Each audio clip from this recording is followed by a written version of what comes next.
Thank you Jesus. యేసుక్రీస్తు నామములో మీ అందరికీ వందనాలు. ఈరోజు దేవుడిచ్చిన వాగ్దానం యెషయా గ్రంథము 54వ అధ్యాయము 10వ వచనం.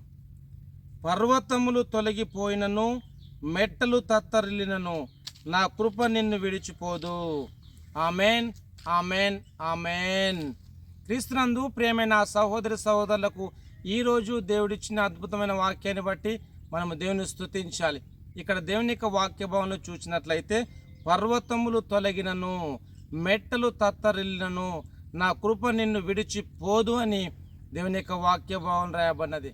క్రీస్తునందు ప్రియమైన సహోదరి సహోదరులారా, మీరు ఏ పరిస్థితిలో ఉన్నను మీరు భయపడవద్దు, జడియవద్దు. ఎందుకంటే నా కృప నిన్ను విడిచిపోదు అని దేవుని యొక్క వాక్యం ద్వారా ఈరోజు మనతో మాట్లాడుతుండగా ప్రార్థిద్దాం.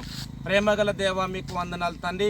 పర్వతములు తొలగినను మెట్టలు తత్తరిల్లిన కృప నిన్ను విడిచి పోదు అన్నావు తండ్రి. మీకు వందనాలు. మీరు ఇచ్చిన అద్భుతమైన వాగ్దానాన్ని బట్టి మీకు వందనాలు చెల్లిస్తున్నాం. ప్రతి ఒక్కరిని మీరు దీవించండి, మీ కృప తోడుగా ఉంచమని మిమ్మల్ని స్తుతిస్తూ యేసుక్రీస్తు నామములో ప్రార్థిస్తున్నాను తండ్రి. Amen, amen, amen. Thank you.